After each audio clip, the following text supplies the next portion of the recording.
शाम के समय एक पति अपनी पत्नी से कहता है कि मैं जा रहा हूं, रात को 11-12 बजे तक लौटूंगा। तो पत्नी कहती है कि ठीक है, चले जाओ, कोई भी दिक्कत नहीं है। और अक्सर वो पति ऐसे चला जाया करता था अपने दोस्तों के साथ पार्टी करने के लिए। लेकिन धीरे धीरे 11 बजते हैं, 12 बजते हैं और 12 से जब 1 बजते हैं तो उस समय पत्नी अपने पति को फ़ोन करती है लगातार, लेकिन पति का फ़ोन नहीं मिल पा रहा था। तो वह सोचती है कि शायद खेतों पर ही सो गया होगा, कोई बात नहीं, सुबह आ जाएगा। ऐसा सोचकर वह उसकी राह देखती है। लेकिन सुबह के जब 8-9 बज जाते हैं तब भी उसका पति घर पर नहीं आता है। तो वह खेतों पर जाकर देखती है और वहां पर जो वह देखती है उसे देखकर उसके पैर तले से जमीन खिसक जाती है। वह गांव वालों को यहां पर इकट्ठा कर लेती है और गांव वाले जब यहां पर इकट्ठा हो जाते हैं तो पुलिस को बुलाया जाता है। क्या हुआ था ऐसा, पूरी सच्चाई के बारे में जानने के लिए वीडियो को अंत तक जरूर देखें। नमस्कार दोस्तों, मेरा नाम है जीतू और आप लोग देख रहे हो पंचायत चैनल। और इस चैनल को आपके सपोर्ट की बहुत ज़्यादा ज़रूरत है, तो अपना खुलकर सपोर्ट दिखाएं और वीडियो को लाइक, चैनल को सब्सक्राइब और वीडियो को शेयर जरूर से करें। उत्तर प्रदेश के बागपत जिले के सिंघावली अहीर थाना पड़ता है और उसी थाने के अंतर्गत एक गांव आता है, जिस गांव के अंदर एक सोनू नाम का लड़का रहा करता है।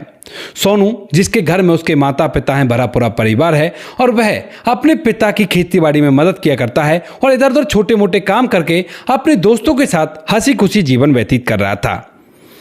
धीरे धीरे जब सोनू शादी के योग्य हो जाता है तो यहाँ पर उसके माता पिता उसकी शादी की चिंता करते हैं और उसके बाद उससे कहने लगते हैं कि बेटा अब तेरी शादी करा दें। तो यहाँ पर बेटा भी शर्मा जाता है, क्योंकि शादी का जो सवाल होता है माता पिता के जरिए वो होता ही ऐसा है कि हर बच्चा शर्मा जाया करता है। तो यहाँ पर सोनू शर्मा तो जाता है, लेकिन उसके बाद माता पिता समझ गए थे कि बच्चे की शादी अब हो जानी चाहिए। तो उसके बाद जो सोनू होता है उसके लिए वो इधर उधर लड़की ढूंढते हैं और ढूंढने से उन्हें एक लड़की मिल भी जाती है। लड़की का नाम होता है राखी और राखी से इसकी शादी पक्की करवा दी जाती है। अब राखी और सोनू दोनों की शादी पक्की हो गई थी और उसके बाद यहाँ पर धीरे धीरे शादी की तैयारियों में दोनों परिवार जुटते हैं और दोनों की धूमधाम से शादी हो जाती है। शादी होने के बाद 2019 में जो राखी है वो दुल्हन बनकर पहली बार सोनू के घर में आती है और उसके बाद उसके साथ रहने लगती है। धीरे धीरे समय बीतता है और समय के साथ साथ जब इन बातों को लगभग 2 साल बीतते हैं तो 2 साल के अंदर जो सोनू की पत्नी राखी होती है उसके घर वालों से अलग तरह की लड़ाई होने लगती है, जिन लड़ाइयों के बारे में ना तो सोनू को समझ में आता है ना उसके घर वालों को समझ में आता है। छोटी छोटी बातें, जिन बातों पर लड़ाई का कोई मतलब भी नहीं हुआ करता, उन बातों पर घर में लड़ाई हो जाया करती और इस लड़ाई के चलते यहाँ पर जो सोनू की पत्नी राखी होती है वो कहने लगती है अपने पति से कि देखो, अब मैं तुम्हारे परिवार के साथ बिल्कुल भी नहीं रह सकती, क्योंकि ये लोग मुझे कभी अच्छी तरह से रहने ही नहीं देंगे। इस बात को सुनकर यहाँ पर सोनू पहले तो मना करता है, लेकिन जब पत्नी साथ रहने से मना कर देती है तो उसके बाद घर वाले कहते हैं कि बेटा कोई बात नहीं, जब ये ऐसा कह रही है तो कोई बात नहीं, इसके साथ अलग रह ले, हम तुझे अलग कर देते हैं। सोनू की तो हालांकि मन में नहीं था, लेकिन उसके बाद भी घर वाले उसे अलग कर देते हैं। जब वह कहती है उसकी पत्नी, तो यहाँ पर सोनू जो होता है अपने परिवार से अलग होकर एक अलग घर में वहीं पर रहने लगता है, यानी कि अलग से खाया कमाया करता है, अलग से खाना बनाया करता है और अपनी पत्नी के साथ अकेले रहा करता है, वहां पर रहने लगता है। लेकिन तभी यहाँ पर अब तक तो जो कुछ भी खर्च था वह पूरे परिवार एक साथ चला लिया करता था, लेकिन अब जब सोनू अलग हो गया है तो उसका घर अलग है और अपने घर को चलाने के लिए उसे पैसे तो चाहिए होते हैं। इसी वजह से जो सोनू होता है वह अब सोचता है कि उसे क्या करना चाहिए और तभी उसके दिमाग में आता है कि क्यों ना वह एक फास्ट फूड की दुकान खोल ले, क्योंकि पहले कभी कहीं ना कहीं पर उसने थोड़ा बहुत ऐसा काम किया था और उसके बाद वह फास्ट फूड की दुकान खोलने का ही तय करता है। जो सोनू होता है वह वहीं पर एक जगह पर अपनी फास्ट फूड की दुकान लगाता है और दुकान को चलाने में उसके दोस्तों का बहुत ही अच्छा योगदान होता है, क्योंकि उसके जितने भी दोस्त थे वो सभी भरपूर उसका सहयोग करते हैं और यहाँ पर जिस भी चीज़ की ज़रूरत होती है फटाक से उसे लाकर दे देते हैं। उसके 3 खास मित्र थे, जिसमें से एक का नाम विशाल होता है, दूसरे का नाम दीपक होता है और तीसरे का नाम रिंकू होता है। विशाल, दीपक और रिंकू ये इसके सबसे पक्के मित्र थे और ये इसके लिए बहुत कुछ करते हैं दुकान चलाने में, यानी कि दुकान चलाने में उसकी ज़्यादा से ज़्यादा मदद किया करते हैं। धीरे धीरे समय बीतते बीतते समय आ जाता है 2 मई 2026 का। 2 मई 2026 की शाम के समय जो लड़का होता है जिसका नाम होता है सोनू, वह अपने घर से अपनी पत्नी से ये कहकर निकलता है कि देखो, मैं ना जा रहा हूं कहीं और रात तक लौटूंगा। अब ये एक सीधा साधा इशारा होता है कि मैं अपने दोस्तों के साथ पार्टी करने के लिए जा रहा हूं और उसकी पत्नी भी इस इशारे को पहचाना करती है, क्योंकि अक्सर वो अपने दोस्तों का साथ जब जाया करता है तो ऐसा ही कहा करता है और फिर दोस्तों के साथ पार्टी करके शराब वगैरह पीकर रात के समय लौटा करता है। तो यहाँ पर पत्नी भी कुछ नहीं कहती है, क्योंकि पति शराब पी लिया करता है और इसके बाद पति यहाँ से चला जाता है। धीरे धीरे यहाँ पर रात के 10 बजते हैं और 10 बजे जो पत्नी है वो अपने पति के फोन पर फोन करती है। तो फोन की रिंग तो जाती है, लेकिन उसके बाद जो पति है वो फोन नहीं उठाता है। अब यहाँ पर वे सोचती है कि शायद शराब पी रहे होंगे, अभी तक पार्टी चल रही है और इसी वजह से फ़ोन नहीं उठाया है। उसके बाद वो फ़ोन नहीं मिलाती है और धीरे धीरे फिर 1 घंटे बाद दोबारा से फ़ोन करती है, यानी कि जैसे 11 बजते तो फिर से फ़ोन करती है और फिर से जो पति है वह फ़ोन नहीं उठाता है। और यहाँ पर पत्नी सोचती है कि शायद अभी तक भी पार्टी चल रही होगी। लेकिन धीरे धीरे जैसे 12 बजते हैं तो उसके बाद जब वह फ़ोन करती है तो इस बार उसके पति का फ़ोन स्विच ऑफ आता है। तो यहाँ पर वह सोचने लगती है कि हो सकता है वहाँ पर जहाँ पर पार्टी की होगी वहीं पर लेट गए होंगे और सुबह आ जाएंगे। ऐसा सोचकर पत्नी निश्चिंत होकर सो जाती है और जैसे दूसरे दिन की सुबह होती है तो सुबह सुबह अपने पति के आने की राह देखने लगती है, क्योंकि उसके पति और दिन तो बखते आ जाया करते थे, यानी कि सुबह सुबह जल्दी आ जाया करते थे, लेकिन आज वापस नहीं लौटे हैं। तो इसी वजह से पत्नी परेशान तो होती है, लेकिन फिर सोचती है कि कोई बात नहीं, थोड़ी देर में आ जाएंगे, मैं उनके लिए खाना बना देती हूँ, फिर वो अपने काम पर जाएंगे। ऐसा सोचकर जो पत्नी है वो उसके लिए खाना बनाने लगती है। लेकिन जब पूरा खाना बन जाता है और उसके बाद भी जब पति नहीं आता है तो यहाँ पर पत्नी को चिंता होने लगती है और इसी वजह से वह अपने पति को ढूंढने का फैसला करती है। वह इधर उधर गांव में लोगों से पूछती है कि मेरा पति कहीं देखा था, तो वो कहते हैं कि नहीं, हमने तो नहीं देखा, खेतों की तरफ जाता हुआ देखा था।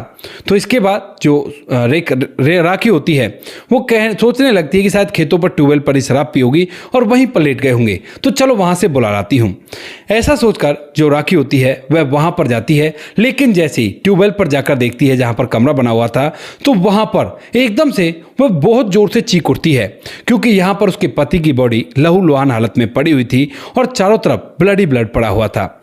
जैसे वो चिल्लाती है तो अड़ोस पड़ोस के खेतों में जो लोग काम कर रहे थे वो लोग वहां पर आते हैं और आकर जैसे ये सब कुछ देखते हैं तो वो लोग फौरन से पुलिस को फोन कर देते हैं। अब पुलिस आती है और आने के बाद जब बॉडी को देखती है तो उन्हें पता चलता है कि यहाँ पर 2 ईंट पड़ी हुई हैं और उन्हीं ईंटों से इसे पीट पीट कर इस दुनिया से विदा किया गया है।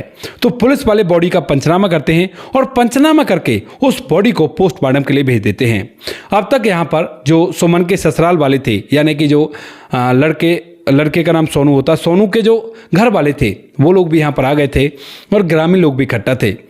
तो यहाँ पर वो पूछने लगते हैं कि किसी को दुश्मनी, तो यहाँ पर सभी लोग बताते हैं कि नहीं साहब, किसी से कोई दुश्मनी नहीं थी, सीधा साधा था, बर्गर पेटीज मोमोज की रेडी लगाया करता था और उसी से अपना गुजारा किया करता था।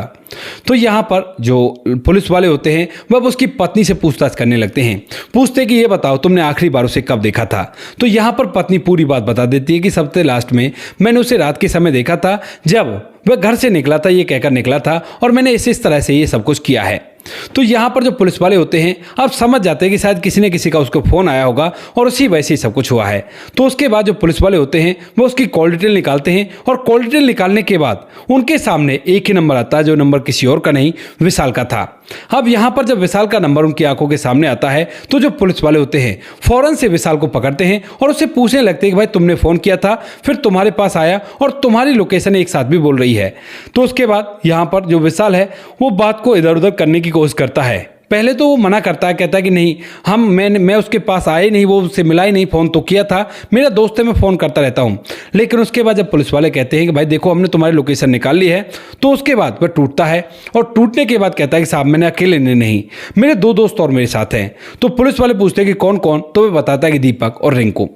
इसके बाद पुलिस वाले कहने लगते हैं कि ठीक है, तुम सभी लोगों ने मिलकर उसे इस दुनिया से विदा कर दिया और तुम अच्छे मित्र थे, तो ऐसा सब कुछ करने की ज़रूरत क्यों पड़ी। तो यहाँ पर वो बताते हैं कि साहब हमारा तीनों का चक्कर उसकी पत्नी के साथ चल रहा था और हम लोग दिन में तो उसके साथ समय बिता लिया करते थे, लेकिन रात के समय बिताने का मन कर रहा था और इसी वजह से हमने सोचा क्यों ना हम उसे इस दुनिया से विदा कर दें और उसके बाद तो हमारा काम बन जाएगा। इसी वजह से हमने सोनू को फ़ोन करके यहाँ पर बुलाया, क्योंकि अक्सर हम लोग पार्टी करने के लिए यहाँ पर आया करते हैं और उसी दौरान उसे इस दुनिया से विदा कर दिया। पुलिस वाले जो होते हैं वो कहने लगते हैं कि कैसे कैसे तुम तीनों का इस तरह से अवैध संबंध उनके साथ बना था। तो यहाँ पर वो बताते हैं कि साहब कई बार जो हमारा दोस्त है वो हमें घर भेज दिया करता था कुछ सामान लेने के लिए, क्योंकि सामान घर पर रखा करता था और वह खुद रेडी पर रहा करता था, तो हम घर से सामान लिया करते थे। एक दिन की बात होती है 2023 में, जब मैं आलू भूल गया था। ये मेरा जो दोस्त सोनू होता है वह घर पर आलू भूल गया था, और उसके बाद मैं आलू को लेने के लिए उसके घर पर जाता हूँ, तो वहाँ पर उसकी पत्नी होती है जो कि नहा रही थी। मैं उनसे कहता हूँ भाभी जी जल्दी करो, मुझे आलू ला कर दे दो, और आलू मंगाए हैं आपके पति ने। तो उसके बाद वो कहती है कि मैं नहा रही हूँ, लेकिन तभी यहाँ पर वो कहता है कि जल्दी करो भाभी टाइम नहीं है। लेकिन इतनी देर में जो पत्नी होती है उसकी, सोनू की, जिसका नाम राखी होता है, वह टॉवल लपेट कर ही बाहर निकल आती है, और जैसे ही यहाँ पर जो विशाल होता है वह उसे टॉवल में देखता है तो एकदम से देखता ही रह जाता है, और तभी अचानक से वो टॉवल भी खोलकर नीचे गिर जाता है। इसके बाद क्या होना था आप लोगों को सभी को पता है। पहले उन दोनों के बीच में अब संबंध बनते हैं, और उसके बाद जब उसके साथ समय बिताने लगता है तो उसके बाद एक दिन नशा करते हुए जो उसका दोस्त दीपक होता है उसे भी इस बारे में बताता है। तो दीपक भी कहता है कि यार मेरा भी कॉन्टैक्ट करवाना। तो उसके बाद वह दीपक का कॉन्टैक्ट करवा देता है। जो राखी होती है वो कहती है कि कोई बात नहीं, इस बारे में मेरे पति को पता ना चल जाए, बाकी जो कुछ तुम्हारा मन करे वैसा करते रहो। अब दीपक और विशाल दोनों एक साथ आया करते हैं, और तभी यहाँ पर यह बात एक दिन शराब के नशे में वो लोग रिंकू को बता देते हैं, और जब रिंकू को पता चलती है तो रिंकू भी कहता है कि भाई मेरा कॉन्टैक्ट भी करवाओ। उसके बाद रिंकू का कॉन्टैक्ट भी उससे कराया जाता है, और तीनों लोग एक साथ समय बिता रहे थे। कभी कभी तो ऐसा हुआ करता कि जैसे ही पति यहाँ से निकला करता तो तीनों के तीनों को वो घर में बुला लिया करती, और सभी लोग एक साथ एंजॉय किया करते। अब यहाँ पर ये पूरी बातें जब पुलिस वालों के सामने आ जाती हैं कि ऐसा कुछ चल रहा था, उसके बाद उन्हें ऐसा लगा कि रात को समय बिताना चाहिए, और उसके बाद ये सब कुछ हो गया। तो यहाँ पर जो पुलिस वाले हैं वो उस महिला पर भी फिलहाल सख्त तो कर रहे हैं, लेकिन उसका कोई भी क्लॉट निकलता हुआ नहीं दिखाई दे रहा। और जब महिला को पता चलता है कि उसके अवैध प्रेम संबंधों की वजह से उसका घर उजड़ा है, तो उसके बाद उसे बहुत बुरा लगता है, और वह अपने उन प्रेमियों से कहने लगती है कि थू है तुम पर, तुम लोगों को मैंने ये सब कुछ दिया, लेकिन उसके बाद भी तुमने मेरे पति को रास्ते से हटा दिया। मैं तुमसे कहाँ किस चीज़ के लिए मना कर रही थी। लेकिन जब गांव वालों के सामने ये बात जाती है तो गांव वाले भी हैरान होते हैं और सोचने लगते हैं कि बताओ, अगर ये पत्नी ऐसा नहीं करती तो शायद इसका पति आज इसके साथ होता और इसका घर भी इस तरह से नहीं उजड़ता। तो दोस्तों ये थी आज की कहानी। जिन लोगों ने गलत किया उन लोगों को सलाखों के पीछे डाल दिया गया है, और राखी के ऊपर भी इंक्वायरी चल रही है। तो दोस्तों ये थी आज की कहानी। आपको जैसी भी लगी कमेंट सेक्शन में बता देना। वीडियो अच्छी लगी हो तो वीडियो को लाइक और चैनल को सब्सक्राइब जरूर करें, ताकि हमें थोड़ा सा हौसला मिल सके आप लोगों के लिए ऐसी अच्छे वीडियो बनाने के लिए। इन कहानियों को सुनाने का उद्देश्य किसी को परेशान करना बिल्कुल भी नहीं है।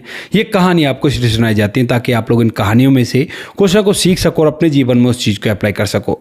मिलते हैं किसी नेक्स्ट वीडियो नए टॉपिक के साथ। तब तक के लिए जय हिंद, जय भारत, जय हिंदुस्तान।